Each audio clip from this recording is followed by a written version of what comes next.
안녕하십니까. 오늘 포스트 코로나 항공업계의 변화와 취업 전망에 대한 강의를 맡은 세종대학교 경영학부 황용식 교수입니다. 대한민국 항공업계에 대한 많은 관심과 또 사랑, 그리고 또 이 분야에 취업하고자 하는 우리 젊은이들이 있다는 것만으로도 우리 대한민국 항공산업의 미래는 매우 밝다고 생각합니다. 하지만 지난 2년여 가까이 있었던 코로나19 사태로 인하여 정말 우리나라 항공업계는 많은 어려움에 있습니다.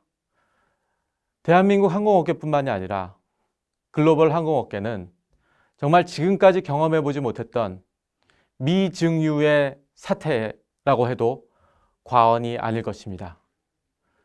글로벌 항공 네트워크가 동시다발적으로 락다운되고 폐쇄된 사례는 아마 2차 세계대전 이후에 처음인 것 같습니다. 이러한 어려운 시기에 우리 젊은이들은 정말 이 항공업에 진출을 하고자 하는 것이 맞는 것인가? 이 가야 할 길이 정말 제대로 된 길인가? 라는 것에 대한 의구심이 많을 것 같습니다. 그래서 오늘 이 자리를 통해서 그러한 여러분들의 의구심을 한번 풀어보도록 하겠습니다. 그렇다고 해서 제가 여러분들에게 정말 밝은 미래 청사진만 보여줄 건 아닙니다. 우리 젊은이들이 앞으로 진로를 펼쳐나갈 때 가장 중요한 것은 현실 감각입니다. 항공업계가 어려운 만큼 그만큼 채용 시장은 많이 경직되어 있고 지금 현재 대형 항공사를 비롯하여 많은 LCC들이 젊은이들에 대한 신규 채용을 많이 꺼리고 있는 것은 사실입니다. 그렇기 때문에 여러분들이 이러한 현실 감각을 갖고 접근하는 것이 좋다고 생각합니다. 오늘 강연에서 제가 중점을 둘 부분은 바로 항공업계 산업이 어떤 현황인가, 그리고 이러한 어려운 항공업계가 어떻게 이 난관을 극복해 나가야 되는가, 그리고 이 상황에 있는 우리 취업을 준비하는 젊은이들은 무엇을 해야 하는가, 이런 것들에 대한 전반적인 것에 대해 이야기를 나눠보겠습니다. 자, 그래서 오늘 목차를 먼저 말씀을 드리면 일단 코로나19 이후에 항공업계에 어떠한 변화가 있었는지, 그 다음에 국내 항공사들의 경영 실적에 대해서 제가 말씀을 드리고요. 그 다음에 우리 정부는 어떠한 노력을 하고 있는지, 그리고 앞으로 항공업계 취업의 전망은 어떠신지, 그리고 항공 수요 활성화 방안을 위한 것은 무엇이 있는지, 이러한 것들에 대해서 대략적으로 얘기를 나눠보겠습니다. 자, 일단 많은 분들이 궁금해하고 또 알고도 있는 부분이긴 한데 좀 구체적으로 들어가 보겠습니다. 코로나19 이후에 우리나라 항공업계의 변화, 그리고 항공 운송 실적이 무엇인지 한번 제가 도표로 만들어 봤는데요. 전체적으로 이제 말씀을 드리면은 2020년 2분기에 최저점을 찍은 이후 완만한 회복세를 나타내고 있습니다. 가장 효자는 누구였냐면 바로 수화물, 화물 항공 운송이었습니다. 근데 그동안 어떻게 보면은 우리나라 항공업계 구조가 인바운드, 외국에서 이제 들어오는 여행객보다 아웃바운드, 국내 여행객들이 해외로 나가는 그 비중이 컸는데, 그런 어떤 국제선 여객기 운유의 증가로 이 전반적으로는 실적이 좀 하락세라고 해도 과언이 아닐 것입니다. 그래서 2021년 1분기 기준으로 보았을 때 여객 측면에서 보면은 전체적으로 마이너스 61.3% 감소했고요. 그 다음에 화물이 많이 이제 효자 노릇을 했다고 해도 여전히 마이너스 7.2% 감소했습니다. 전년 대비. 그래서 그만큼 코로나19의 타격이 크다고 볼 수 있겠죠. 자, 그래서 이제 여러분들이 관심 있을 국제선 여객 실적 추이를 말씀을 드리면 전년 동기 대비 2020년 1분기와 2021년 1분기를 비교해 보면 95.5%가 하락했습니다. 이것은 거의 이제 글로벌 락다운이라고 볼 수가 있는데요. 쉽게 말해서 이제 항공기 운항이 중단되고 간편이 됨으로써 이런 국제선 여객 실적이 좀 참담하다, 그렇게 말씀을 드리고 싶습니다. 자, 그리고 이제 항공사별 실적을 이렇게 보시면요. 대형 항공사가 전년 동기 대비 93.9% 감소했고요. 이는 이제 우리나라가 아무래도 주변 국가인 중국, 일본, 그 다음에 아시아 노선의 여객 감소로 인해서 이러한 수치가 나온 걸로 보입니다. 대형 항공사보다는 이제 저비용 항공사가 전년 동기 대비 더 하락했습니다. 98.7% 급락했는데, 아무래도 저비용 항공사가 대형 항공사보다 숏홀, 그러니까 단거리 구간에 더 많이 치중되어 있는데, 코로나19가 어디서 시작했죠? 바로 우한에서 시작했습니다. 중국 우한에서. 그래서 중국 노선이 셧다운되고, 또한 아시아 인근 국가들이 다 럭다운된 것으로 인하여 여객 감소가 됐다고 볼 수 있습니다. 그래서 이제 그 전체적으로 이제 국내선으로 한번 우리가 볼 텐데요. 우리 국내선은 의외로 선방을 했습니다. 그 이유가 뭐겠습니까? 잘 아시다시피 국제선을 타지 못하다 보니까 국내 여행이 많이 활성화된 것이죠. 그래서 저비용 항공사들의 수익원이 주로 이 국내선 노선이었습니다. 그래서 저비용 항공사가 전년 동기 대비 이 항공 운송 실적 측면에서 15%가 증가했어요. 그래서 어떻게 보면은 국내선의 재발견이었다.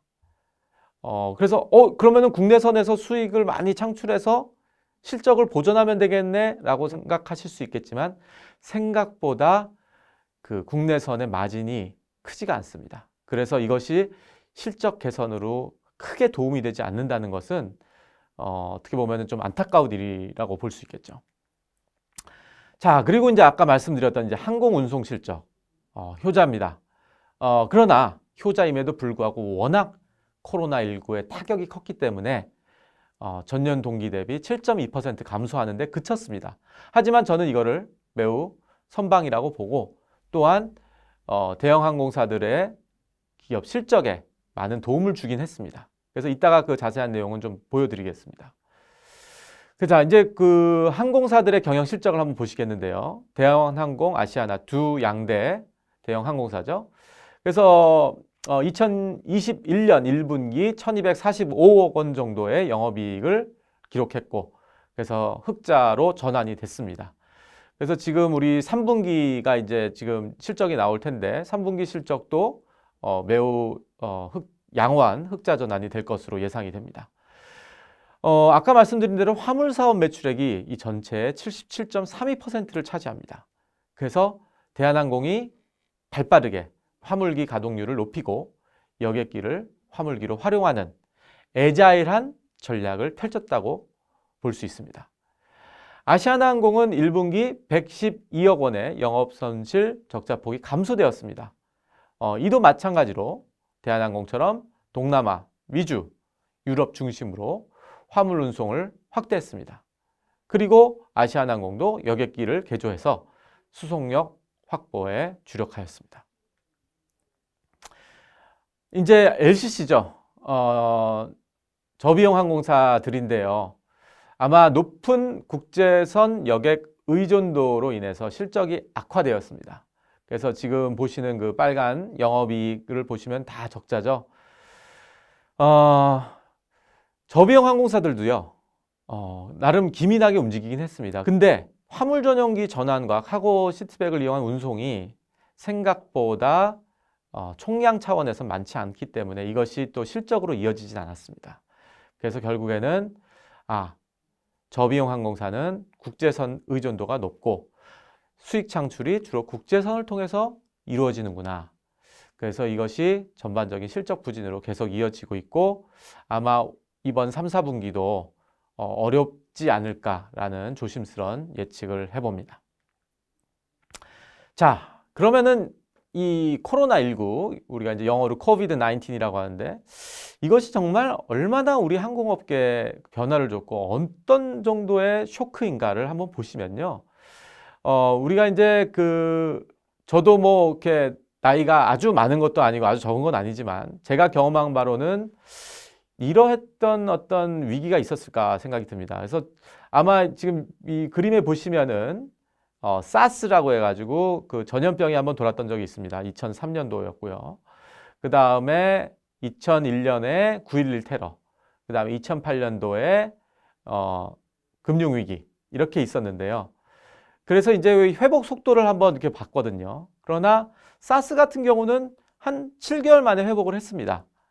제 기억에도 사스가 아마 한 몇 개월 일부 지역, 중국이나 홍콩이나 그런 중화권에 좀 창궐 했다가 조용히 그냥 사라졌던 기억이 나고, 그런데 이 코로나19는 회복세가 그렇게 빠르지가 않습니다. 계속 지금 진행되고 있고 지금 2년여 가까이 돼가고 있기 때문에 이것이 이제 어떤 항공업의 회복으로 연결되지 않고 있습니다.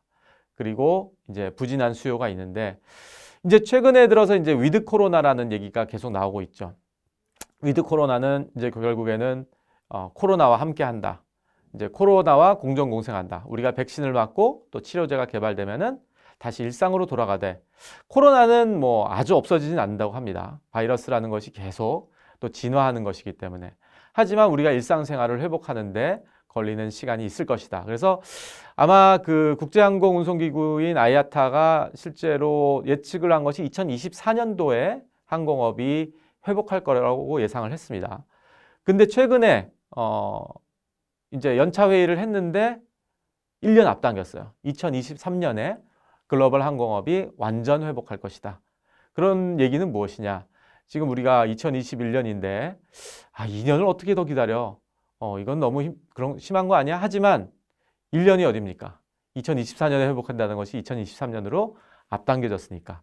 하지만 그만큼 코로나19가 정말 독한 바이러스죠. 그러다 보니까 항공업이 정말 회복하는 데에는, 이따가 제가 이제 회복 탄력성에 대해서 좀 말씀을 드릴 텐데, 그만큼 이 회복하는데 용수철이 구부러졌다가 팍 풀려서 일어나듯이 그만큼 좀 도약할 수 있는 시간이 걸린다는 그런 것을 우리가 알 수 있습니다.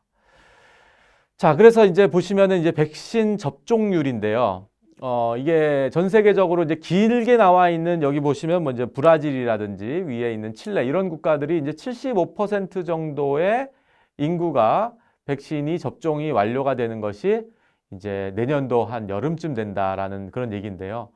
이 표를 보시면은 그만큼 이제 개발도상국이라든지 좀 이 백신에 좀 등한시했던 국가들이 회복하는 시간이 좀 더 걸린다. 이게 지금 문제입니다. 이 글로벌 팬데믹이라는 것이 우리나라 혼자서 아니면 인접 국가만 잘한다고 되는 게 아니죠.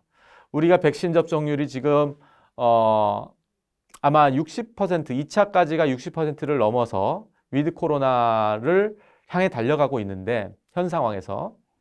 근데 이러한 국가들이 따라주지 않는다. 예를 들면 브라질이라든지 칠레가 여전히 접종률이 50% 미만이다. 그러면은 이게 어떻게 되겠습니까? 이게 항공은 네트워크 산업이거든요. 연결된 산업입니다.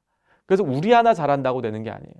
다른 나라가 여전히 봉쇄를 하고 국제선 노선을 운행을 안 한다면은 결국 여전히 우리는 국내선이나 어떤 일부 국가와 여행이라든지 또 그런 것들이 머무를 수밖에 없죠. 그래서 이따가 이해해야 될 이제 트래블 버블이라고 해서 국가 대 국가, 이 양자 국가들 간의 협정, 여행 협정을 통해서 이젠 국제선이 재개가 되는 것이 제가 보기에는 어떤 수순이 아닐까.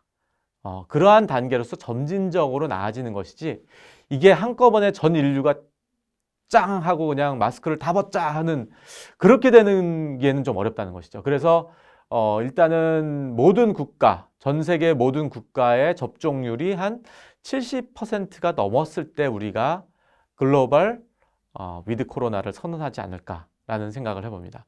하지만 우리 입장에서는 지금 현재 위드 코로나를 지금 정부가 추진하고 있고, 이제 올해 말부터 이제 시작돼서 내년에는 좀 일상이 회복되지 않을까라는 생각을 해봅니다. 자, 그리고 이제 전체적인 이제 각국 정부가 그동안 어떤 노력을 했는지 재정 지원 측면을 이렇게 보시면은 직접 지원, 그러니까 예를 들자면 대출이라든지 현금 지원이 한 1,006억 달러 정도 됐고요. 항공사에 관련된 거죠. 그다음에 급여 보조금 760억 달러, 보증은 250억 달러에서 한 2,251억 달러 정도가 지출된 것으로 나옵니다. 그래서 항공업이 워낙 기간 산업이다 보니까 많은 국가가 정부가 좀 공을 들이는 것을 우리가 볼 수 있죠. 자, 그러나 이제 여전히 그 탑승률, 로드 팩터가 낮기 때문에 이것이 바로 결국에는 항공사 입장에서는 현금 흐름 문제죠. 캐시플로우에 문제가 생기는 것입니다. 그래서 전체 여객의 로드 팩터가 한 55.4%, 화물은 57.5%, 여전히 2021년 2월까지 이것은 결국 코로나 전 수준으로 회복하기가 어렵다라는 것을 여전히 보여주고 있습니다. 자, 그러면 우리 항공사들 정말 어떻게 대처하고 있을까요? 저는 정말 우리 항공사들이 잘하고 있다고 저는 생각합니다. 이것은 뭐 제 개인적인 의견뿐만이 아니라 전 세계 특히 아이아타라든지 아이카오라든지 대한민국을 주목하고 있습니다. 우리 요즘 뭐 우리가 K라는 말 많이 쓰죠. 뭐 K-팝, 뭐 K-패션 하는데 K-뷰티. 저는 K-에어라고 봅니다. 여기서 에어는 이제 항공이죠. K-에어. 특정 항공사를 얘기하는 게 아니고요. 우리나라 이제 대한항공이나 아시아나가 코로나19가 터졌을 때 바로 기존의 여객기를 화물기로 개조한 그러한 역량을 보였죠. 그래서 이것이 이제 어떻게 보면은 나름 자구책이었지만 다른 뭐 이태리의 그 국적 항공사도 결국 부도가 났고요. 많은 국적기들이 어려움을 겪었습니다. 그래서 결국에는 이 자국계획을 이행을 한 것이 화물 운송뿐만이 아니라 또 유상증자 4조 5천억 정도의 유상증자를 실시하고 그 다음에 기존에 갖고 있었던 자산 매각, 뭐 부지라든지 사업단이라든지 이런 것들을 매각함으로써 자금을 조달하는 정말 피눈물 나는 노력을 했다고 해도 과언이 아닙니다. 그래서 이런 영업현금 흐름 창출, 이따가 제가 말씀드리게 될 리질리언스, 어떤 회복 탄력성을 항공사들이 가져야 되는데 그러한 활동을 하는 것이 바로 우리 대한민국의 항공사들입니다. 그래서 이런 것들이 결국에는 단기 유동성의 위기에서부터 벗어나고자 하는 노력이라고 볼 수 있죠. 아시아나와 이제 그 대형 저비용 항공사들도 보시면은 아시아나도 연간 영업 현금 창출 규모를 적자로 전환했고 일단 대규모 차입 조달을 통해서 기말 현금을 유지하고 있습니다.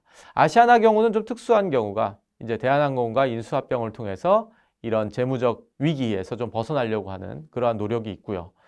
그 다음에 이제 LCC 업체들이 재무 구조가 많이 악화되어 있습니다. 그래서 제주항공, 진에어, TA 항공은 이제 부분 자본 잠식이 되어 있는 상태이기 때문에 어떤 유상증자만이 답일 수도 있어요. 그래서 일단은 기말 현금의 어떤 전환, 마이너스 전환이 불가피한 그런 상황입니다.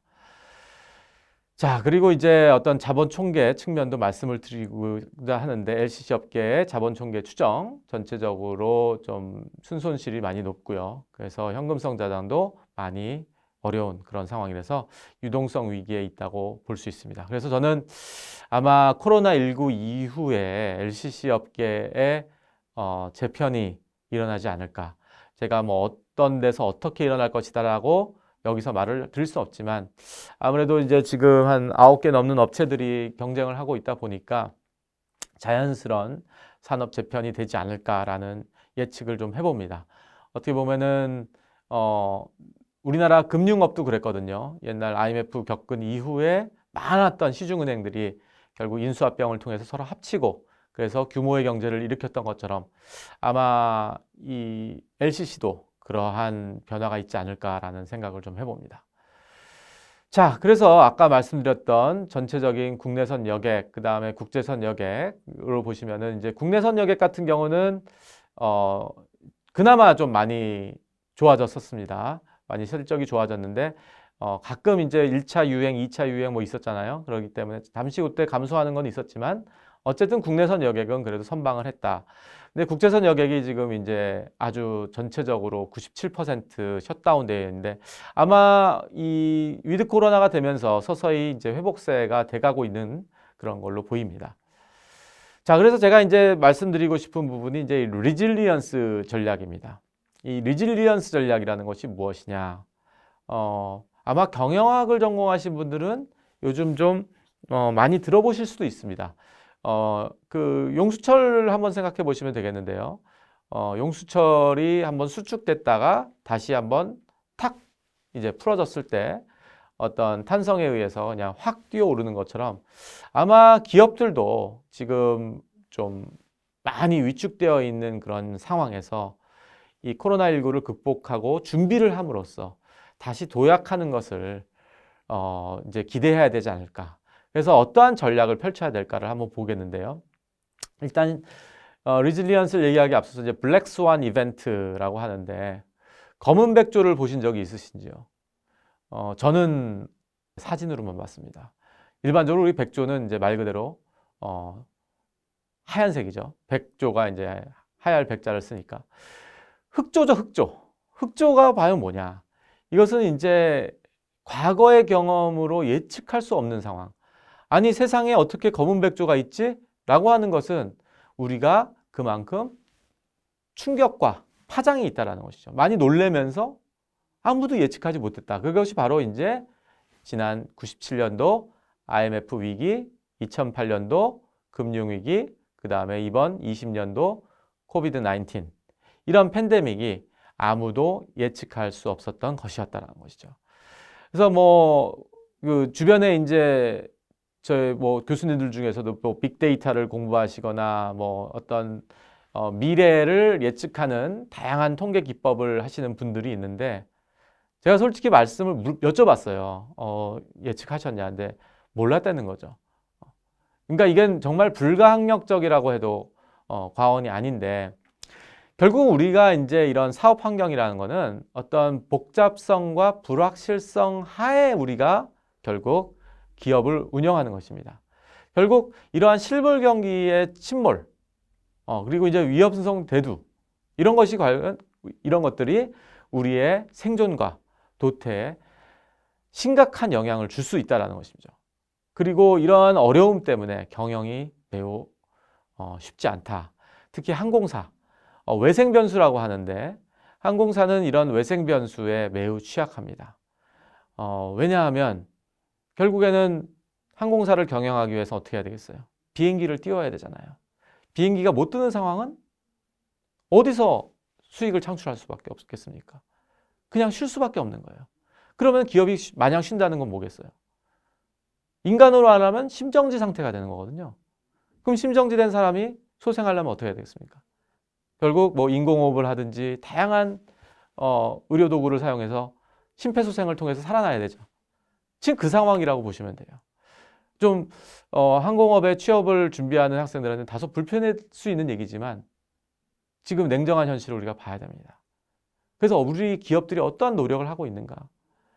아까 말씀드렸던 이 탄성력, 바로 이 용수철처럼 튀어 올라와야 되는 것이죠. 결국에는 어떤 운동 에너지를 통해서 본래 상태로 회복하기 위해서는 결국 계속 뭔가 움직여야 된다는 거죠. 운동력이 있어야 돼요. 죽어버리면 끝납니다. 백조 얘기했잖아요. 아까 블랙 스완이든 화이트 스완이든 백조가 아시죠? 호수에서 엄청나게 발길질을 합니다. 네, 그 갈퀴 가지고요. 그래서 그만큼 해야지만 떠 있는 것처럼 우리 항공사들도 마찬가지예요. 그래서 기업들이 이런 위기를 겪고 있는 상황에서 어떤 조직의 경험치, 결국은 이러한 경험이 미래의 원동력이 될 수 있습니다. 이전 상태로 회복할 때 이러한 어떤 노력, 그 다음에 응집력 이런 것들이 회복을 넘어 도약할 수 있는 기회가 된다는 것이죠. 자, 그래서 일단은 제가 이제 리질리언스 전략을 크게 세 가지로 봤습니다. 재무 리질리언스, 그 다음에 운영 리질리언스, 시장 리질리언스가 있는데요. 이 세 가지는 우리 항공사뿐만이 아니라 많은 기업들에게도 적용이 될 수 있습니다. 재무 리질리언스는 경기 침체 시 기업의 현금 유동성을 강화하고 긴축 경영을 통해서 어떤 보수적 리스크 관리 원칙을 준수하는 것입니다. 쉽게 말해서 정말 가계부 정리하듯이 짜임새 있게 재무적인 활동을 운영을 해야 됩니다. 그래서 관리해야 될 것이 현금 유동성이고 자본 부채, 수익 비용 이런 것들을 관리해야 되는 것이죠. 그리고 이제 보실 것이 이제 사업 연속성 확보입니다. 앞으로 이 사업을 계속 영유해 나가야 되는데 어떻게 영유해 나갈 것이냐. 결국 항공은 뭐예요? 제품이 아니라 서비스죠. 그래서 이 서비스 경쟁력을 강화해야 되고 그동안 어떻게 보면 많은 기업들이 여러분들 다이어트 하시잖아요. 그래서 다이어트를 통해서 좀 몸을 날씬하게 하고 체지방을 줄이고 중성지방 없애고 그러듯이 기업들도 그렇게 해야 된다는 것이죠. 그래서 어떤 기업 체질을 개선을 위해서는 다양한 활동을 해야 되는데 그 여러 가지 활동이 바로 인력 관리, 공급망 관리, 그 다음에 사업 연속성 확보입니다. 어떻게 영속할 수 있는 기업이 되는가? 그것이 많은 기업들의 과제입니다. 세 번째로 이제 시장 리질리언스가 있는데요. 이제 결국에는 이 서비스업이 뭐겠습니까? 소비자들과의 어떤 접점을 만드는 것이죠. 고객이 결국 어떤 우리의 대상이 단순히 그냥 물건을 팔고 서비스를 제공하는 것이 아니라 어떤 기업은 아예 고객을 가족이라고 부릅니다. 네, 가족이에요. 패밀리. 그렇기 때문에 이들의 패밀리는 뭐예요? 우리가 가족들 구성원들 뭐 엄마, 아빠, 동생, 형 잘 알죠, 우리가. 이들의 습성을 잘 알아요. 이들의 행동 방식을 잘 알아요. 그래서 기업 입장에서는 이 소비자들이 무슨 생각을 하고 있고 이들의 구매 패턴과 이들이 트렌드가 어떻게 변화하고 이 코로나19 상황에서 이들이 어떻게 움직일 것이고 코로나19 이후에는 어떻게 움직일 것인가. 지금 항공사들이 이걸 준비할 때입니다. 모든 게 셧다운이니까 맥 놓고 있어야지, 하늘만 바라봐야지. 아니에요. 포스트 코로나를 준비해야 됩니다. 코로나 이후에 어떻게 항공사들이 나아가야 될지, 소비자들의 변화가 될지, 어떻게 이들이 우리가 지금 언택트 환경에 있잖아요. 예전에는 뭐 여행사 통해서 심지어는 제가 유학 갈 때 여행사를 가서 티켓을 샀던 기억이 나는데 요즘 누가 그렇게 합니까? 다 온라인에서 구매하잖아요. 근데 이제 온라인으로 가격 비교 사이트라는 게 생겼죠. 가격을 비교하면서 1원이라도 더 싼 항공권을 사려는 고객들의 움직임. 그러면은 지금 항공사들이 여러 가지 가격들이 이제 뭐 유가가 인상되고 그 다음에 여러 가지 외생 변수로 인해서 가격이 증폭되는데 그걸 어떻게 대처해야 되는가? 코로나 이후에 항공권이 어떻게 설정이 돼야 되나? 뭐 이런 것들에 대한 고민. 그리고 이제 그것이 디지털화되면서 많이 가격이 어떻게 보면은 좀 인하될 수 있는 요소들이 있죠. 부대 비용이라든지 전체적인 간접비들이 많이 줄기 때문에 하지만 동시에 고객 서비스를 또 강화해야 되는 그런 또 부담감이 있습니다. 그러니까 지금 21세기를 살고 있는 우리 항공사들은 이 고객과의 치열한 어떤 유치 전쟁을 해야 되는 이제 상황이 옵니다. 특히 우리나라 같이 11개의 항공사가 있는 상황에서는 이제 정말 코로나 이후에는 춘추전국 시대가 다시 시작될 것입니다. 준비해야 돼요.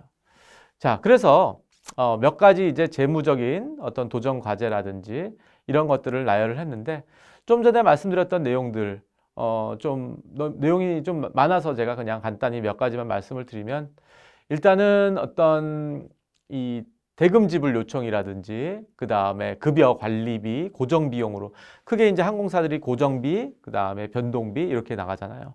그럼 이거를 다 비용 요소를 나열을 해야 됩니다.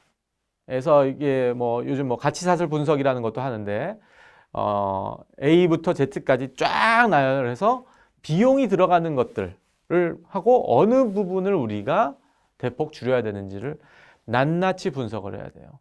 그래서 코로나19 상황에서 우리가 경감해야 될 비용이 무엇인가를 고민을 해서 그것에 따라서 이제 정말 우리 신호등 빨간불, 파란불, 노란불 아마 파란불이 지금 제일 긍정적인 거로 볼 수 있는데 이렇게 해서 세 가지로 놓고 한번 좀 비교해 가면서 지금 재무적인 위기가 왔는지 재무적으로 안정적인지 그런 것들에 대한 좀 분석을 해봐야 되겠습니다. 뭐 그다음에 이제 자금 유동성과 자금 조달인데요. 저는 여기서 이제 많이 좀 관심 있게 보는 게 이제 정부 지원책을 어떻게 우리가 활용할 수 있는가를 한번 봐야 될 것 같아요.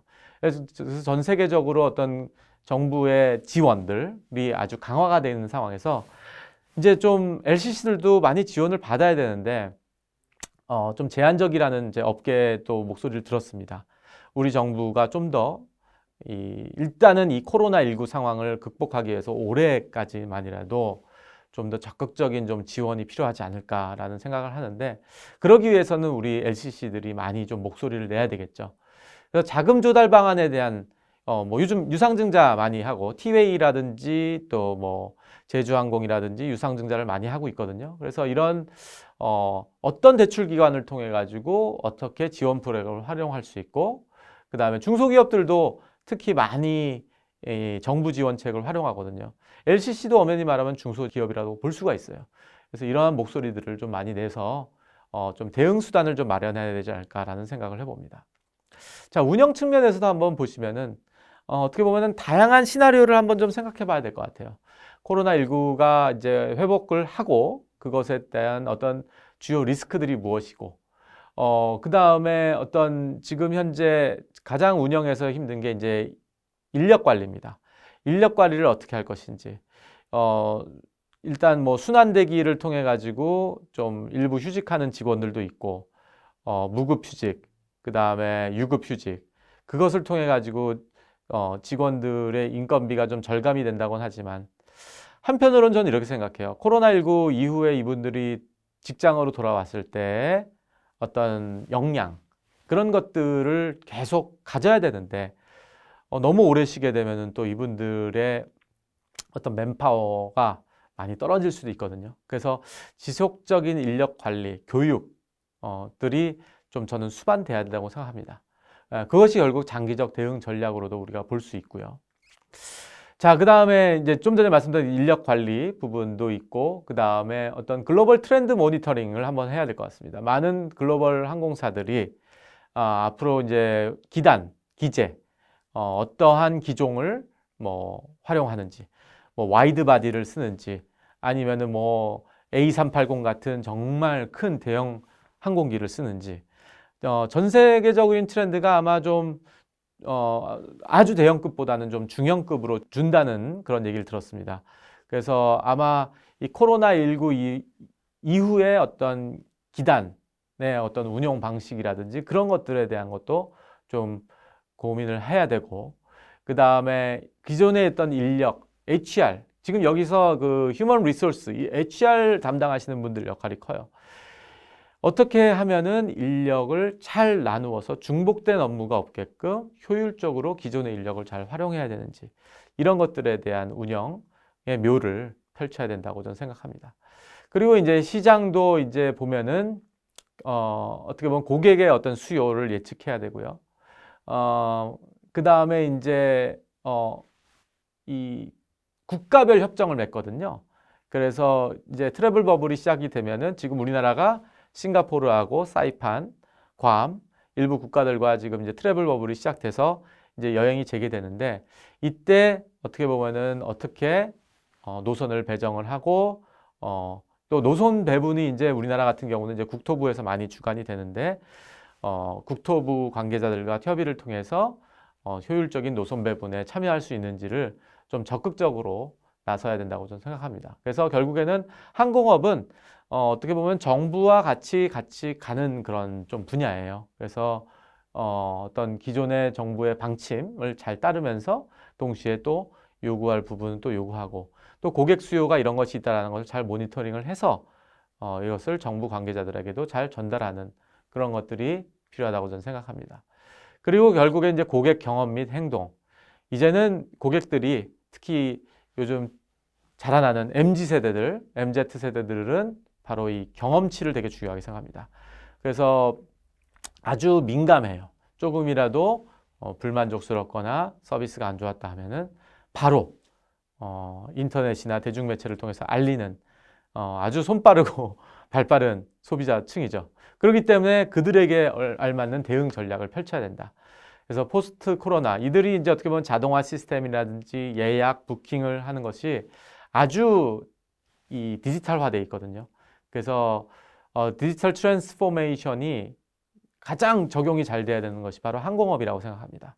이들이 정말 그 모바일 어플을 깔더라도 잘 구성이 돼 있어 가지고 어떻게 보면 직관적으로라도 예약을 하고 또 가격 비교도 하고 또 할 수 있는 그러한 어떤 디지털 친화된 그러한 항공사들이 돼야 되겠죠. 결국에는 시장을 섭렵하는 자는 결국 디지털 시장을 섭렵하는 것과 다름이 없다고 저는 봅니다. 자, 그래서 이제 전 세계적인 어떤 이 리질리언스 전략을 제가 말씀을 드렸지만은 여기에 발맞춰서 재빠르게 움직이는 몇 개 항공사들이 있습니다. 이 항공사들이 크게 에어 캐나다, 라이언에어, 이지젯인데요. 일단 에어 캐나다 같은 경우는 어떤 현금 자산의 소진을 최소화해서 부채 관리와 자본시장에서 모두 상당한 규모의 유동성을 확보한 것으로 나옵니다.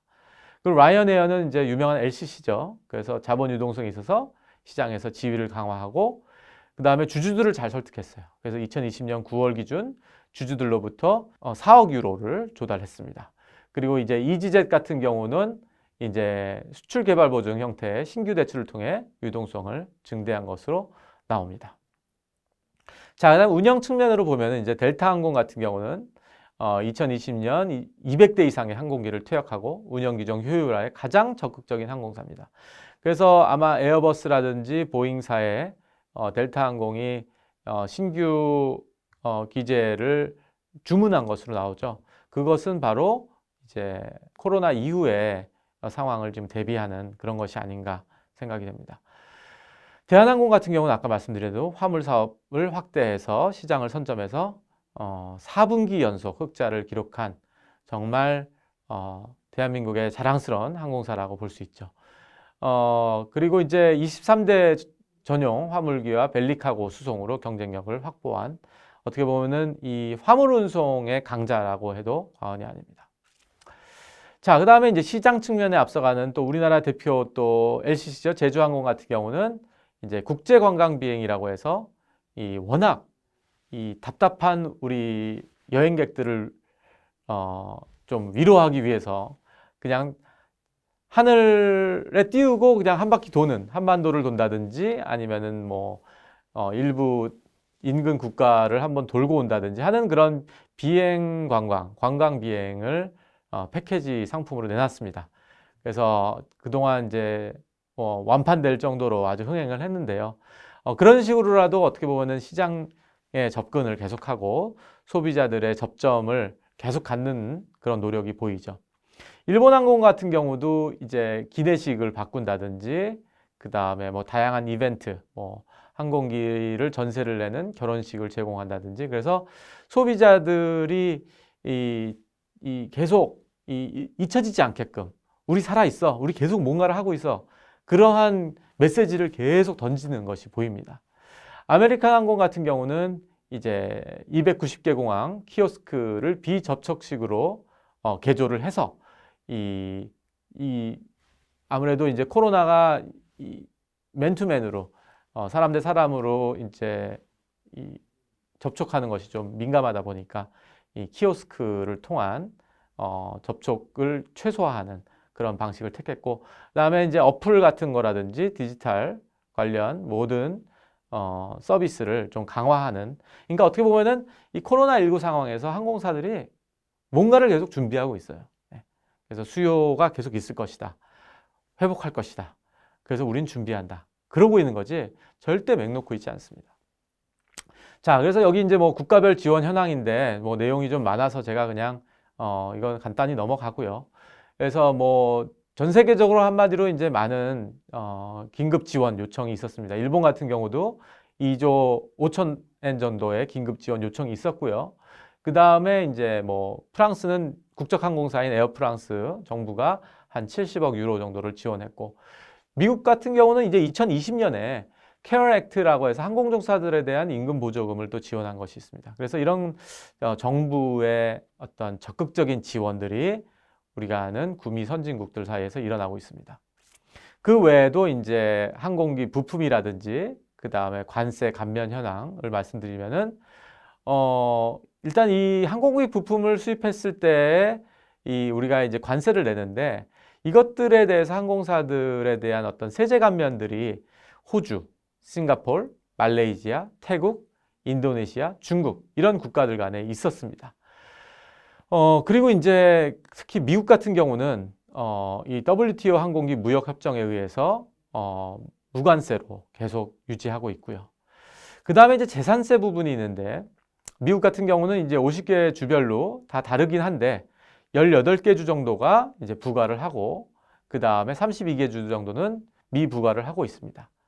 그래서 이제 어떤 항공기 시장 가치라든지 평가액 등을 통해서 과세 표준으로 이제 재산세를 부과를 하는데 지금 이 코로나19 상황에서 많이 어렵다 보니까 많은 국가들이 이 부분을 감면하고 있습니다. 일본도 80에서 90% 정도 감면하고 있고 그 다음에 이제 낙도 노선이라든지 지방 노선들 그런 운행 기간에 따라서 다양한 과세 표준 기준을 설정하고 있습니다. 그리고 재산세가 없는 국가들이 중국, 영국, 프랑스, 독일 등등 국가가 있습니다.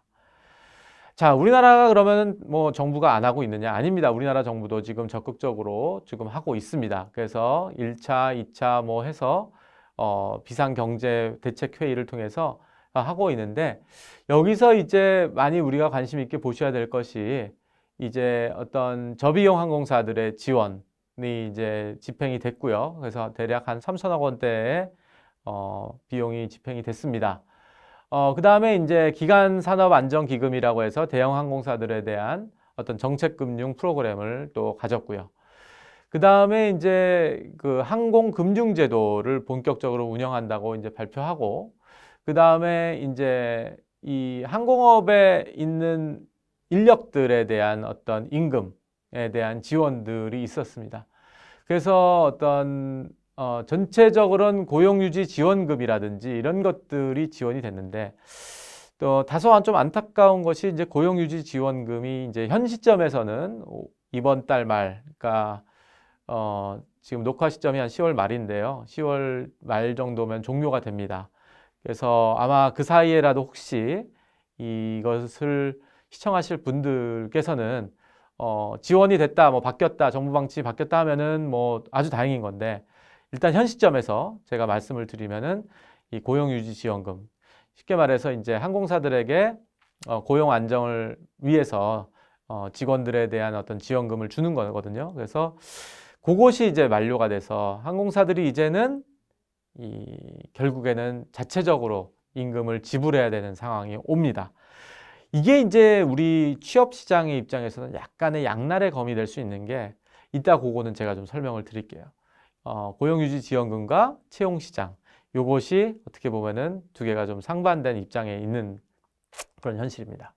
그래서 크게 이제 제가 항공기 부품 관세 감면, 그 다음에 이제 고용유지 지원금, 사업용 항공기 지방세 감면, 그 다음에 금융지원제도, 이 네 가지가 실제로 정부의 재정 지원 및 세제 감면을 더 잘할 수 있는 부분이기 때문에 이 중에서 제가 이제 특히 우리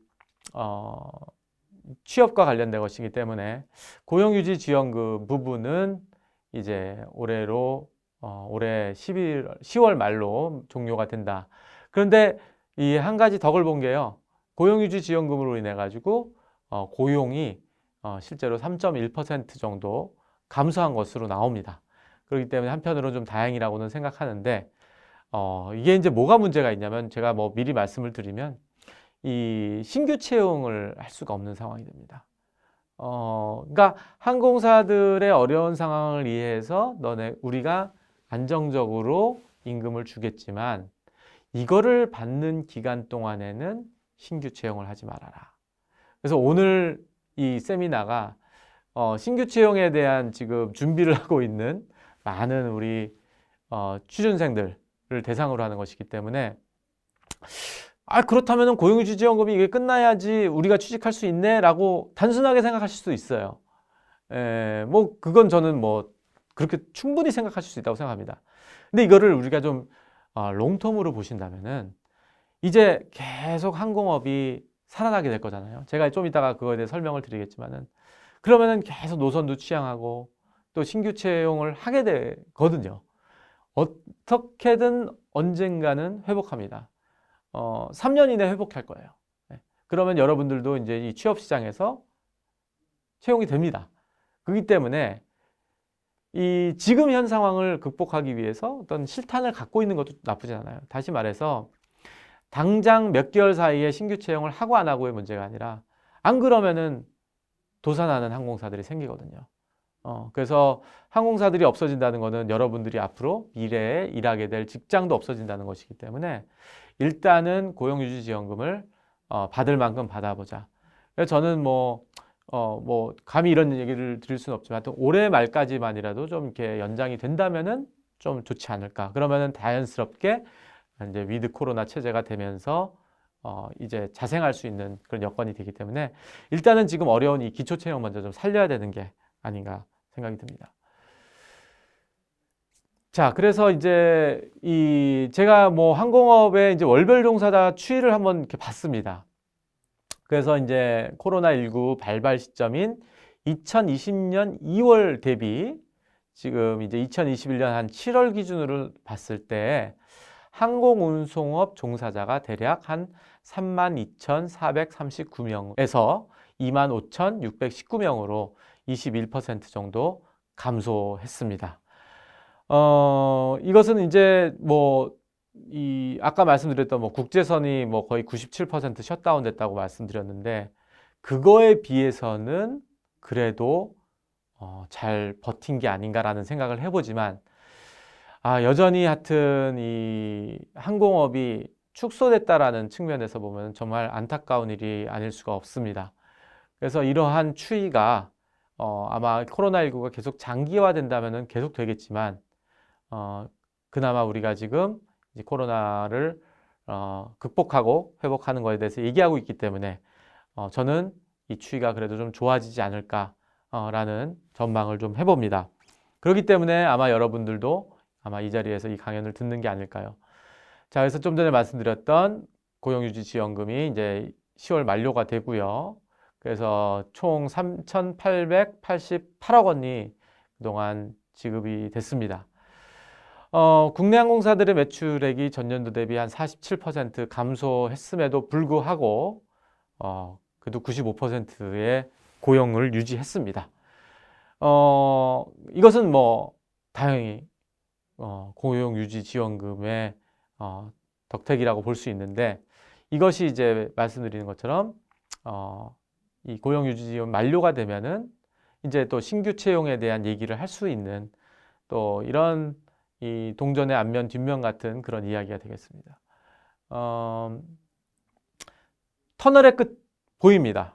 보이고 있어요. 그래서 항공업계 신규 채용이 이제 서서히 기지개를 펴고 있다.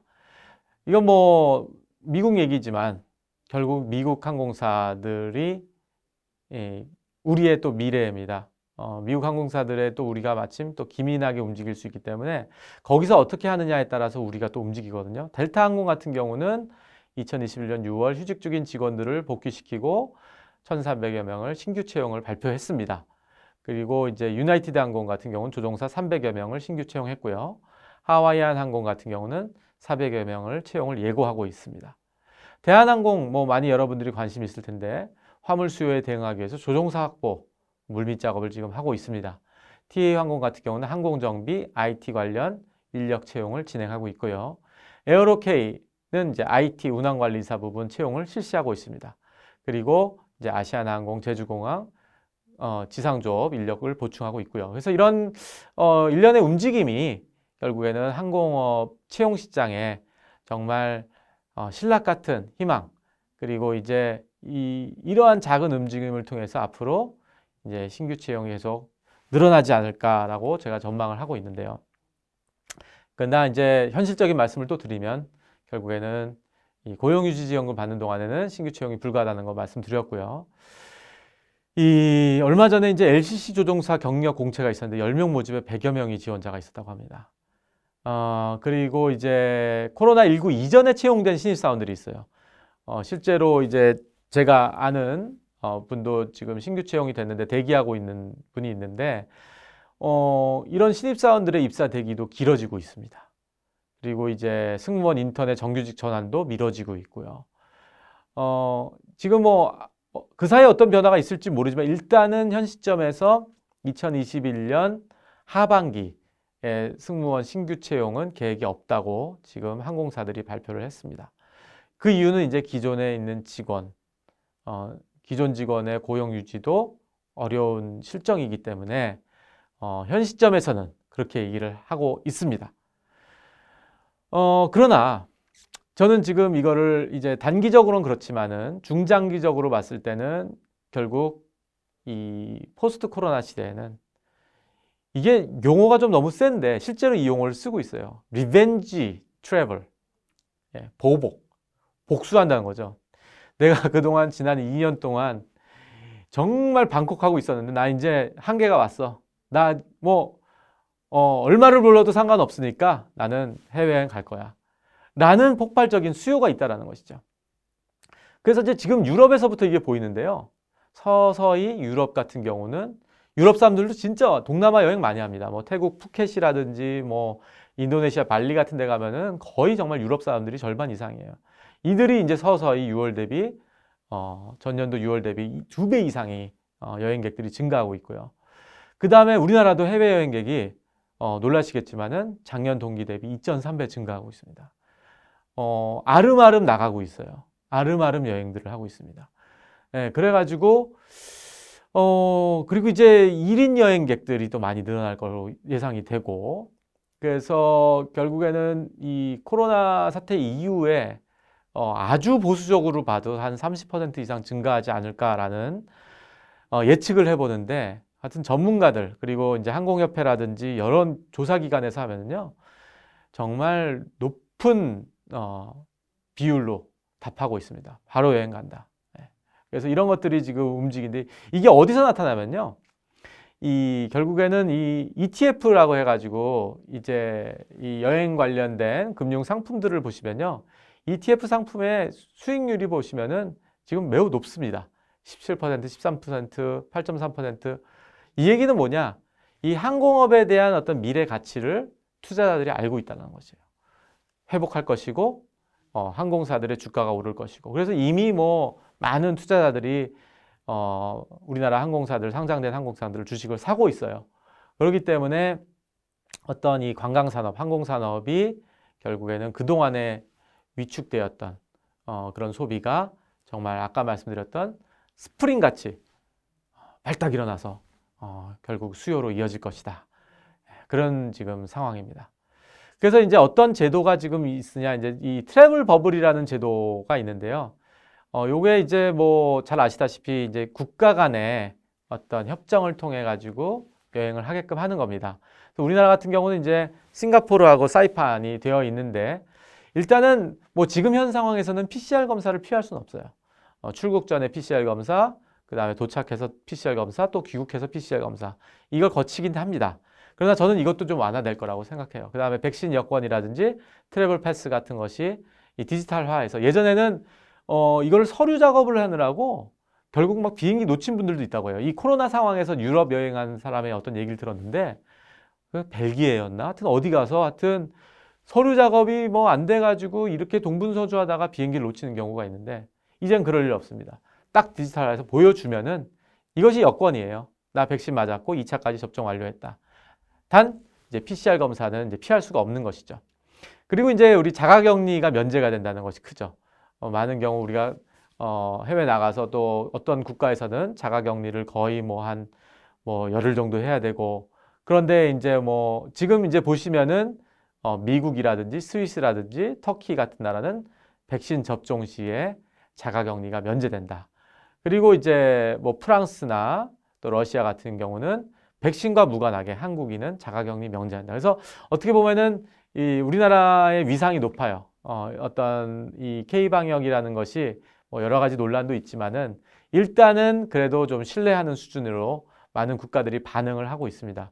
독일이나 그리스 같은 경우도 일정 조건 하에 한국인을 자가격리 면제하고 있다. 그래서 이러한 어떤 자가격리 면제 제도가 어떻게 보면은 여행 수요를 좀 불을 붙일 수 있는 그런 계기가 되지 않을까. 그리고 이제 이 어떻게 보면은 처음에는 이제 뭐 패키지 여행 위주로 돌아간다. 그래서 패키지 여행의 단점이 뭘까요? 동선을 이탈을 하면 안 돼요. 관리는 잘 됩니다.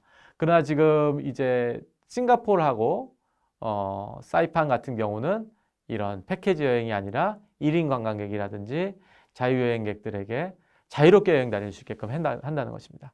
그래서 지금 이 얘기를 제가 왜 말씀을 드리냐면은 이러한 제도들이 지금 우리가 당장은 마스크를 벗고 마음껏 예전처럼 여행을 다닐 수 없지만 가랑비에 몸이 젖듯이 서서히 항공업이 이런 식으로 회복을 할 것이라는 것이죠. 그렇기 때문에 지금 뭐 1년 안에 갑자기 회복이 돼서 채용 시장이 확 커지는 건 아닐 수도 있습니다. 하지만 여러분들이 지금 각자 하시는 그 항공업의 어떤 분야에 노력을 기울이시고 준비를 하신다면은 지금 당장 채용 시장이 문을 안 연다 하더라도 1년, 2년 안에는 어떤 신규 채용을 통해서 여러분들이 정말 비상할 수 있는 그런 날들이 올 것이라고 봅니다. 그래서 항공사들은 이 리질리언스 전략을 통해서 이 포스트 코로나 상황을 대비해야 되고요. 그 다음에 정부는 이 많은 국가에서 하고 있는 항공산업 지원 정책을 계속 강화해서 이 코로나19 상황을 극복하는 데 좀 도움을 줬으면 좋겠고요. 그 다음에 점진적으로 이 다양한 여행 완화 조치를 통해서 이 묶여있던 여행 수요를 좀 여는 것이 정말 우리 항공 운송 산업이 회복할 수 있는 길이라고 생각합니다. 그리고 갑자기 이제 우리가 리질리언스 같이 항공업계가 회복되었을 때 앞으로 일어나게 될 인력 공백 상황도 한번 생각해 봐야 됩니다. 기존의 인력 가지고 안 되는 상황이 올 수도 있어요. 감당을 못할 상황이 올 수도 있습니다. 그렇기 때문에 항공사들도 이런 앞으로 신규 채용에 대한 준비, 그리고 우리 취준생들도 이러한 것을 대비해서 지금이라도 항공업에 대한 어떤 여러분들의 열정 또 애착이 있지 않습니까? 그래서 차근차근 준비하셨으면 좋겠다는 생각을 해봅니다. 제가 좋아하는 문구인데요. 논어에 있는 문구입니다. 여조삭비. 결국 새가 작은 날개짓을 통해서 하늘을 날게 된다는 것입니다. 그래서 아마 지금 우리가 지금 준비하는 이 과정이 작은 날개짓에 불과하지만 결국에는 그 날개짓을 통해서 우리는 언젠가 날게 될 것입니다. 그리고 대한민국의 항공인재교육은 계속되어야 합니다.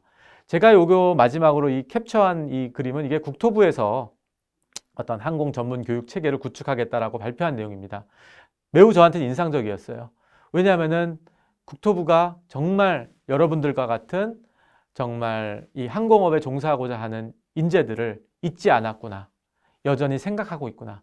그래서 이것이 지금 준비 단계일 수 있지만은 결론적으로 항공 기초교육과 그 다음에 종사자들의 다양한 역량을 강화하기 위한, 그리고 동시에 또 항공업이라는 게 이제 고급 인력이에요. 고부가 가치 산업입니다. 그렇기 때문에 여러분들 같은 인재를 잘 훈련시키기 위해서, 배출하기 위해서 이제 앞으로 적극적으로 정부가 나서겠다라는 의지가 보입니다. 이것은 뭐냐? 앞으로 우리 항공산업은 죽지 않았고 코로나 이후에는 더 웅비할 것이다. 더 하늘 높이 날을 것이다. 라는 것을 보여주는 것이기 때문에 여러분들의 좀 답답한 마음을 제가 좀 보듬어 드리기 위해서 이러한 또 정부가 추진하는 그런 체계를 이렇게 보여드리는 것입니다. 자, 긴 시간 여러분들 경청해 주셔서 너무 감사드리고요. 여러분들 반드시 항공업, 항공 운송 산업에 여러분들이 기둥이 될 것이라 저는 믿어 의심치 않습니다. 긴 시간 경청해 주셔서 다시 한번 감사합니다.